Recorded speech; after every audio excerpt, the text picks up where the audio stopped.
ప్రభు యొక్క ఘనమైన నామాన్ని బట్టి ప్రతి ఒక్కరికి వందనాలు చెల్లిస్తూ ఉన్నాను. ఆయన సన్నిధి మాత్రమే మనలో ప్రతి ఒక్కరి జీవితాన్ని మార్చివేయగలదు, ప్రతి పరిస్థితిని మార్చివేయగలదు. ఇంకా మనం అనుదిన పనులన్నింటిలో కూడా ఆయన కృపచేత మనం రక్షించబడుతూ ఉంటాం. అనేక ఆపదల్లో నుంచి, శ్రమల్లో నుంచి, ఇరుకుల్లోంచి, ఇబ్బందుల నుంచి, గాఢంధకారపు లోయలో నుంచి ప్రతిదినం మనం ప్రయాణం చేస్తూ ఉన్నప్పుడు ఆయన సన్నిధి మనకు తోడుగా ఉన్నప్పుడు మాత్రమే మన విజయాన్ని మనం పొందుకుంటాం. నిర్గమకాండము 33:14 అందుకు ఆయన నా సన్నిధి నీకు తోడుగా వచ్చును, నేను నీకు విశ్రాంతి కలుగు చేసేదని చెప్పాను. కనుక ఆయన సన్నిధి లేకుండా మనం ఎలా జీవించగలం చెప్పండి? మనం ఎలా బలాన్ని పొందుకోగలం?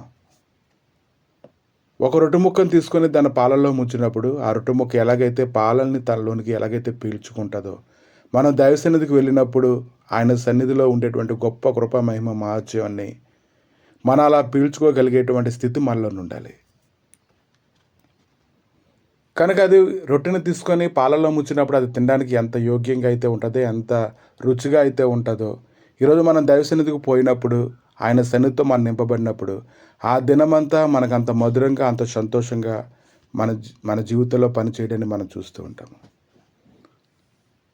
1 దినవృత్తాంతాలు 16:11 యెహోవాను ఆశ్రయించుడి, ఆయన బలమును ఆశ్రయించుడి, ఆయన సన్నిధి నిత్యము వెతకుడి. మనం వెతకాలి, అది ఒకరు చెప్తే వచ్చేది కాదు. యెషయా 49:16 చూడు, మన అరచేతుల మీద నేనే నిన్ను చెక్కి ఉన్నాను, నీ ప్రాకారంలో నిత్యము నా ఎదుట ఉన్నది. కనుక అరచేతుల మీద చెక్కించుకోవడం అనేది అది చాలా కష్టంతో కూడుకునేటువంటి పని, అది చాలా నొప్పి కలిగించేటువంటి విషయమే. అరచేతుల మీద చెక్కుకోవడం అనేది ఆయన మనల్ని ఎంతగా భరిస్తున్నాడు అనేది అది మనం తెలుసుకోవచ్చు. ఆయన అంతగా ప్రేమిస్తున్నారంటే ఆయన సన్నిధిని ఇవ్వడానికి ఆయన ఎలా ఉంటారనేది మీరు ఆలోచన చేయాలి. ప్రతిరోజు కూడా ప్రభు అనేక విషయాల్లో మనల్ని తప్పిస్తూ ఉన్నారు, క్షేమాన్ని కలుగు చేస్తూ ఉన్నారు. కీర్తనల గ్రంథము 31:20 మనుషుల కపటోపాయంలో వారిని అంటకుండా నీ సన్నిధి చాటున వారిని దాచున్నావు, వాక్కలహం మాన్పి వారిని గుడారంలో దాచున్నావు. అసలు మనకు తెలుస్తుందా దేవుడు మనల్ని ఎలాగా దాస్తూ ఉన్నాడో, ఎలా కాపాడుకొని వస్తూ ఉన్నాడు?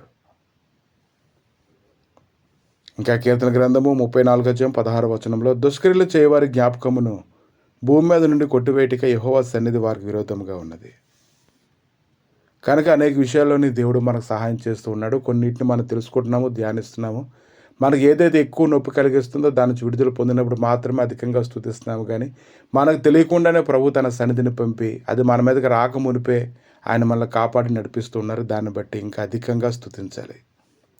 యెషయా గ్రంథము 63:9 వారి యావత్ బాధలో ఆయన బాధ నొందెను, ఆయన సన్నిధితో వారిని రక్షించెను, ప్రేమ చేతను తాళము చేతను వారిని విమోచించెను. చేయగలిగే నష్టాలకి నాయన ఈ సమయంలో అప్పగించి స్తుతిస్తుండగా నీ గొప్ప సన్నిధినైనా ప్రతి ఒక్కరిని కమ్ముకున్నట్లుగా సహాయం దయచేయండి. నేను యెషయా ప్రవక్త తండ్రి నీ సన్నిధిలో నిలబడవలసి వచ్చిన సమయం వచ్చినప్పుడు ప్రభా నాయన అక్కడ ఉన్నటువంటి నాయన నీ సన్నిధిని చూచినప్పుడు తండ్రి, అయ్యో నేను అపవిత్రమైన పెదవులు గలవాడిని అతను ఎరిగి ప్రభా నీ సన్నిధిలో అతను సాగిలపడిన విధానాన్ని చూచినప్పుడు తండ్రి, ఎవరి మీదకైతే నాయన నీ సన్నిధి వస్తుందో వారి జీవితం ఏంటో వారికి ఖచ్చితంగా అర్థమవుతుంది ప్రభా.